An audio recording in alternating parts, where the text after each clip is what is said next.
नमस्कार, आवाज समाचार में आपका स्वागत है। आपके साथ मैं हूं विपिन भट्ट। और कुछ भी कहें उससे पहले सभी दर्शकों का तहे दिल से शुक्रिया, क्योंकि बजट के दिन और बजट के हफ्ते में डिजिटल मोड में भी यानी यूट्यूब पर भी आपने हमें बनाया है नंबर 1। दिल खोल के आपने देखा है, इसीलिए दिल खोल के आप सबका शुक्रिया आवाज के साथ जुड़ने पर और उसे डिजिटल माध्यम पर भी यूट्यूब पर भी नंबर 1 बनाने के लिए। तो चलिए इस पे और विस्तार से आपको बताएंगे, लेकिन उससे पहले इस वक्त की बड़ी हेडलाइंस। जितना कीचड़ उछालोगे कमल उतना ही ज्यादा खिलेगा।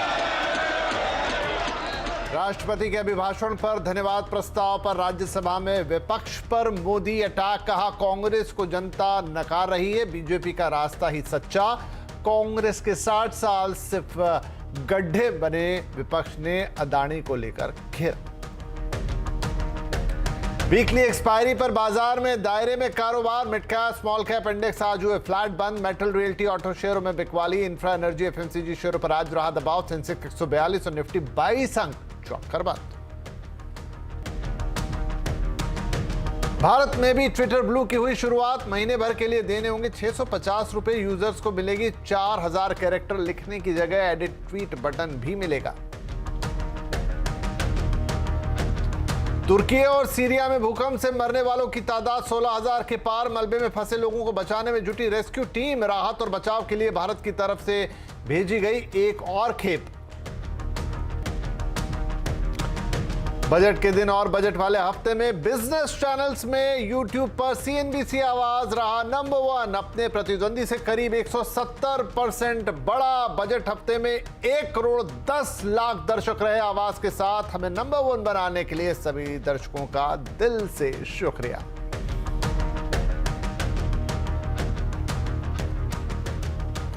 चलिए अब खबरें देखते हैं विस्तार के साथ। राष्ट्रपति के अभिभाषण पर धन्यवाद स्पीच में प्रधानमंत्री मोदी ने आज राज्यसभा में विपक्ष पर धुआंधार वार किया। उन्होंने कांग्रेस के 60 साल के शासन पर सवाल उठाए और कहा कि जब छोटे छोटे देश सफलता के शिखर छू रहे थे तो कांग्रेस की सरकार देश में गड्ढे ही गड्ढे बना रही थी। प्रधानमंत्री मोदी ने इस दौरान अपनी सरकार की कामयाबियां भी गिनाई। वहीं उन्होंने विपक्ष के हमले पर पलटवार करते हुए कहा कि विपक्ष जितना कीचड़ उछालेगा कमल उतना ही खिलेगा। कीचड़ उसके पास था, मेरे पास गुलाल। जो भी जिसके पास था उसने दिया उछाल।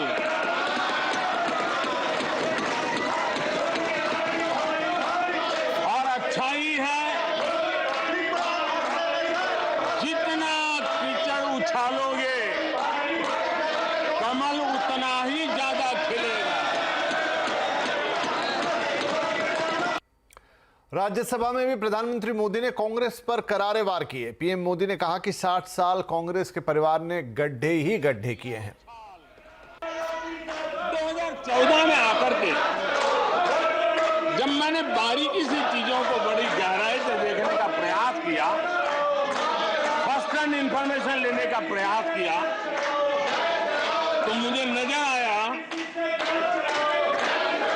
कि 60 साल कांग्रेस के परिवार ने, हो सकता है उनका इरादा मजबूत नींव बनाने का हो, मैं उस पर कोई टिप्पणी करना नहीं चाहता, लेकिन 2014 के बाद आकर के मैंने देखा कि उन्होंने गड्ढे ही गड्ढे कर दिए थे।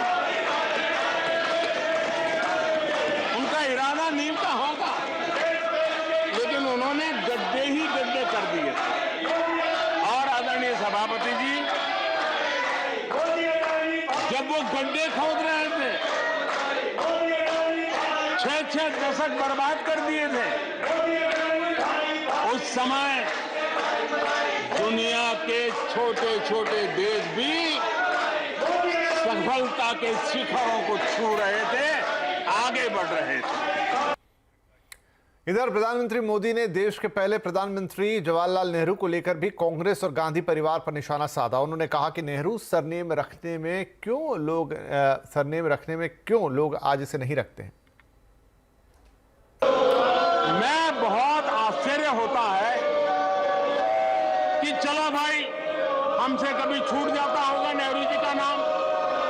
छूट जाता होता तो हम ठीक भी कर लेंगे, क्योंकि वो देश के पहले प्रधानमंत्री थे। लेकिन मुझे ये समझ नहीं आता है कि उनकी पीढ़ी का कोई व्यक्ति नेहरू सरनेम रखने से डरता क्यों है? क्या शर्मिंदगी है नेहरू सरनेम रखने से? क्या शर्मिंदगी है? इतना बड़ा महान व्यक्तित्व अगर आपको मंजूर नहीं है, परिवार को मंजूर नहीं है और हमारा हिसाब मांगते रहते हो। संसद में अडानी ग्रुप के मामले को लेकर आज भी जबरदस्त हंगामा देखने को मिला। कांग्रेस अध्यक्ष मल्लिकार्जुन खड़गे के कुछ आपत्तिजनक बयानों को सदन के रिकॉर्ड से भी हटा दिया गया। इससे पहले कल राहुल गांधी के कुछ बयानों को भी लोकसभा की कार्रवाई के रिकॉर्ड से हटाया गया था। खड़गे के बयानों को हटाने के बाद राज्यसभा में हंगामा देखने को मिला। खड़गे ने कहा कि उन्होंने अपने संबोधन में कुछ भी गलत नहीं कहा। जो चीज रूल्स के तहत, प्रोसीजर के तहत यहाँ पर बोली जाती है, मैं नहीं समझा कि मेरे स्पीच में कोई ऐसा अनपार्लियामेंट्री और किसी के ऊपर एलिगेशन नहीं था। लेकिन फिर भी उसमें आप चुन चुन के चंद शब्दों का गलत अर्थ निकाले, ऐसा तो नहीं बोलूंगा कि आपको उसके बारे में कुछ अगर संशय है तो वो अलग ढंग से पूछ सकते थे। राज्यसभा के चेयरमैन जगदीप धनखड़ ने साफ किया कि सदन के नियमों के तहत बयानों के कुछ अंश ही रिकॉर्ड से हटाए गए हैं।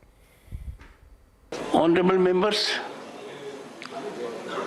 I examine the proceedings in the light of rules framed by the House, and Rule 261 casts an obligation on me to make such sweeping observations that everything has been removed is not appropriate.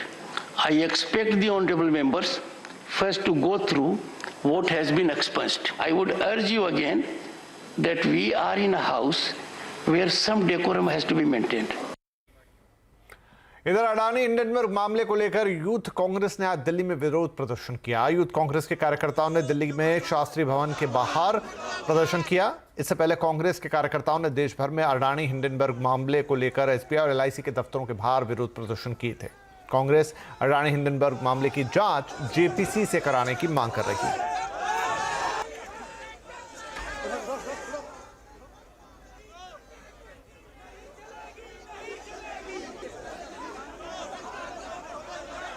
चलिए कुछ और खबरों का रुख करते हैं। UP में कल से इन्वेस्टर समिट होने वाला है। कितना निवेश आने की उम्मीद है और यूपी को 1 ट्रिलियन की इकोनॉमी बनाने का क्या है योगी मंत्र? नेटवर्क 18 के group editor in chief Rahul Joshi के साथ यूपी के मुख्यमंत्री योगी आदित्यनाथ की खास बातचीत आज दिखाएंगे आपको शाम 7:57 पर। जरूर देखिए।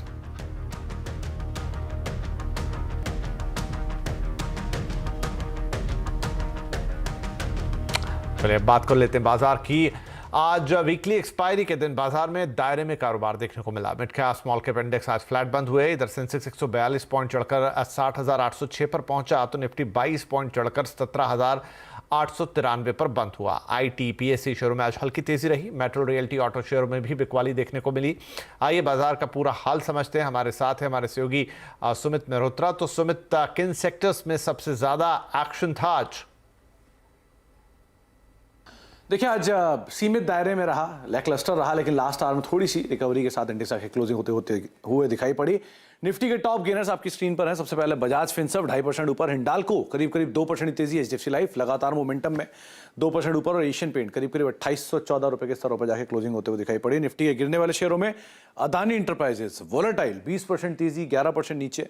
अदानी पोर्ट हरे निशान में, फिर लाल निशान में। हीरो मोटोकॉर्प 2% नीचे और सिप्ला करीब 1.5% की बिकवाली यहां पर आते हुए दिखाई पड़ी। इसके अलावा मिड कैप गेनर्स में ट्रेंट करीब 9% की जोरदार तेजी में, पीबी फिनटेक 6% ऊपर, कमिंस 7% ऊपर, जेएसडब्ल्यू एनर्जी 5.5% के आसपास की तेजी यहां पर देखने को मिली।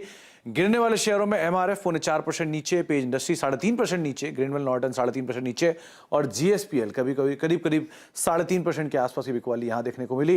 पूरे अदानी समूह में आज प्रेशर था, बारिंग अदानी विल्मर जहां पर अपर सर्किट लगता हुआ दिखाई पड़ा। शुक्रिया। सीएनबीसी टीवी 18 के इंडिया बिजनेस लीडर अवार्ड्स में कोलगेट के एमडी और सीईओ प्रभा नरसिम्हन ने कहा कि प्रीमियम शहरी ग्राहकों की तरफ से मांग बढ़ी है, लेकिन ग्रामीण इलाकों में मांग अभी भी कमजोर है। What we're seeing actually is very similar to what Mr. Mehta said in terms of the rural consumption not coming back as fast, and certainly amongst the rural poor, we are seeing consumption being under serious pressure, particularly in categories that are not seen as fully essential, and a choice can be made. What we are seeing at the other end of the spectrum is premium urban consumers are actually driving market demand, and premiumization continues to grow apace. So it's kind of like a two-phased market. And in terms of pack sizes and down trading, we're not seeing any significant shift as yet, more just a curtailment of consumption where money is tight and wages are not coming back to meet the inflation that's happening in their baskets. But it will come, and we are seeing a little bit of green shoots, so hopefully it will come as we go on. And obviously there is always more opportunity at the premiumization end of the spectrum as far as India is concerned. आगे महंगाई दर में और कमी आएगी। CNBC TV 18 के India business leader award की jury में HUL के सीईओ और एमडी संजीव मेहता ने कहा कि प्रोडक्ट सस्ते करने के लिए कमोडिटी कीमतें घटनी जरूरी है। आगे प्रोडक्ट कीमतों में बढ़त काफी कम होगी। The rate of inflation will go down, but if we really have to give a fillip to consumption as in volume growth, then we have to see commodity prices go down substantially, which would then result in corporations like ours passing the benefit to the consumers. Then the consumption would come back. आपको पता है कि Android phones की दुनिया में, smartphone की दुनिया में दो बड़े धमाके हुए हैं। जी हाँ, एक तो किया है सैमसंग ने अपनी नई गैलेक्सी S23 सीरीज के साथ, और दूसरे हैं OnePlus जो अपना OnePlus 11 और 11R वक्त से पहले बाजार में लेके उतर गए हैं। तो स्मार्टफोन का डबल धमाका हम आपको दिखाएंगे आज शाम को 5:57 पर आज के कंज्यूमर अड्डा में। ये दोनों शानदार फोन डिटेल से होगी बात आपके लिए, कौन सा सही है और कितने पैसे आपको इसके लिए लगाने चाहिए। जरूर जुड़िएगा हमारे साथ।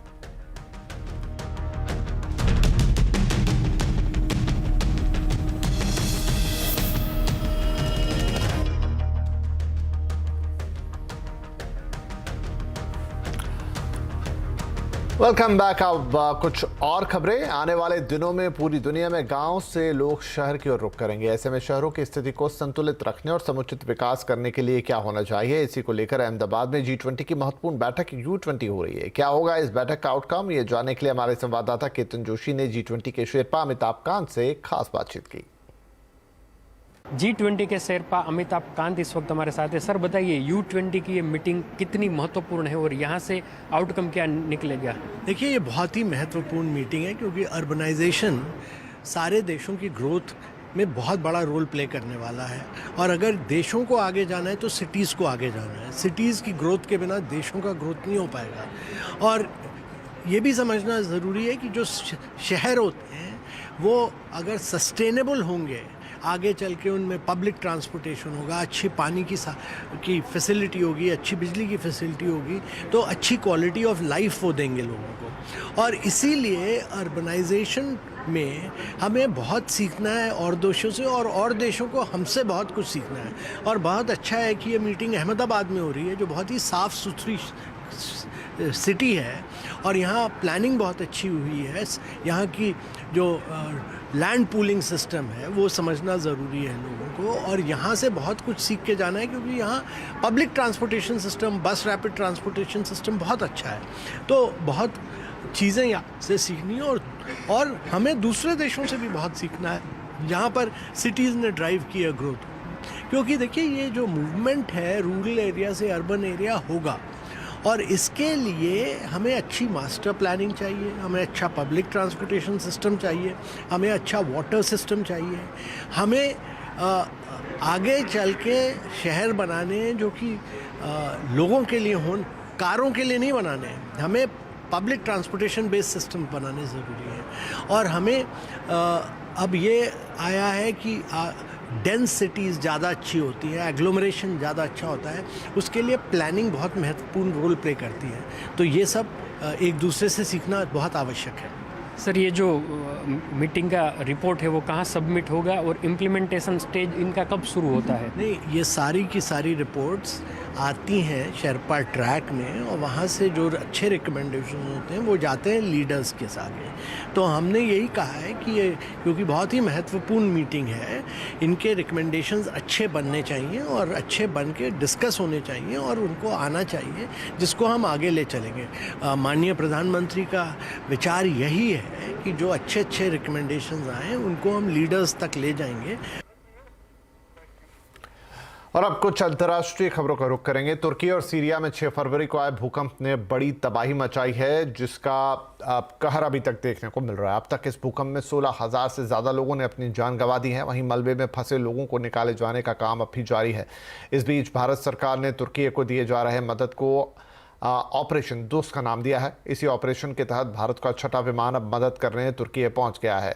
इसमें सारी राहत सामग्री भेजी गई है। 5 C-17 इंडियन एयरफोर्स के विमान में 250 से ज़्यादा बचाव कर्मी, विशेष उपकरण और 135 टन से ज़्यादा की राहत सामग्री तुर्की भेजी गई है।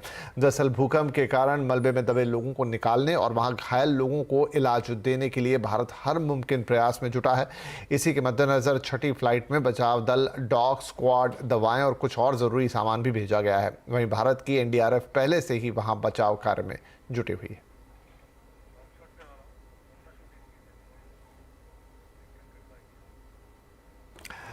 और अब बात करेंगे कि कैसे बजट के दिन और बजट के हफ्ते में आपने अपने फेवरेट बिजनेस न्यूज चैनल यानी CNBC आवाज को न सिर्फ टीवी पे बल्कि डिजिटल पे, YouTube पर भी बना दिया नंबर 1।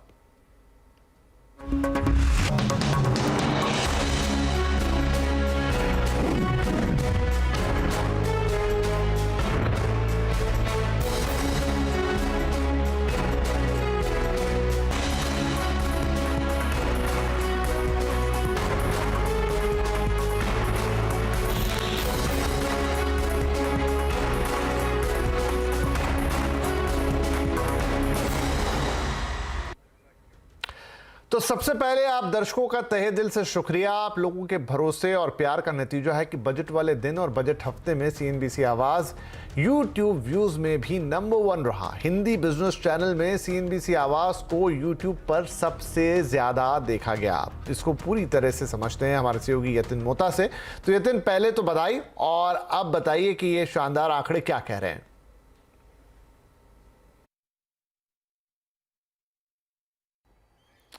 देखिए, जहां तक कि बजट दिन का सवाल है, बजट हफ्ते का सवाल है, बहुत ही ज़बरदस्त तरीके से CNBC आवाज़ को व्यूअर्स का एक बड़ा एंडोर्समेंट मिला है। अगर हम बजट दिन की बात करें तो लगभग YouTube पे 19 लाख व्यूज़ हमको आए हैं, और सोशल मीडिया की बात करें तो पूरे बजट हफ्ते में हमने बहुत ही ज़बरदस्त तरीके से व्यूज़ जनरेट किए हैं। इनफैक्ट अगर हम कॉम्पिटिटर की बात करें, जो नज़दीकी कॉम्पिटिटर हैं, उनसे लगभग 169% ज़्यादा हमारी व्यूअरशिप रही है बजट के हफ्ते में। और अगर आप डेटा देखें तो लगभग 1.1 करोड़ व्यूज़ हमको YouTube पे आए हैं बजट वीक के दौरान। तो क्लियरली एक बड़ा थम्स अप, एक बड़ा एंडोर्समेंट हमको व्यूअर्स की तरफ से आ रहा है, और इसीलिए हम शुक्रिया अदा करना चाहते हैं हमारे व्यूअर्स को, हमारी टीम को, जिसके बदौलत ये आंकड़ा, जादुई आंकड़ा जो 1 करोड़ व्यूज़ प्लस का बजट हफ्ते में हमको मिला है, वो उनके सपोर्ट के बिना मुमकिन नहीं था।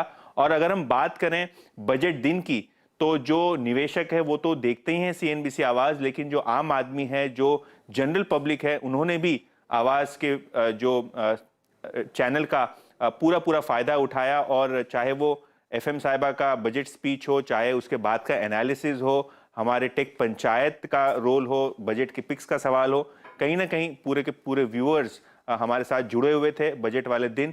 और ये जो एंडोर्समेंट है और ये जो नंबर 1 आंकड़ा है हमारे लिए बहुत महत्वपूर्ण है, और इसीलिए फिर से एक बार मैं अपने व्यूअर्स का और दर्शकों का तहे दिल से शुक्रिया अदा करना चाहता हूँ। यतिन, व्यूअर्स का और दर्शकों का तहे दिल से शुक्रिया। टीवी में आवाज नंबर 1, बजट में आवाज नंबर 1, बजट वीक में नंबर 1, और जो नया माध्यम है यानी कि डिजिटल जो अब वाइड स्प्रेड है, वहां YouTube पर भी नंबर 1, ना सिर्फ बजट के दिन बल्कि बजट के पूरे हफ्ते में। शुक्रिया, बहुत शुक्रिया। और आपको बताएं कि आज शाम को 7:57 पर आप देख पाएंगे देश का एक बड़ा इंटरव्यू जो कि होने जा रहा है योगी आदित्यनाथ उत्तर प्रदेश के मुख्यमंत्री और जिसे दे रहे हैं नेटवर्क 18 के editor in chief Rahul Joshi. और स्पेशल इसलिए क्योंकि कल से उत्तर प्रदेश में इन्वेस्टर समिट शुरू हो रहा है।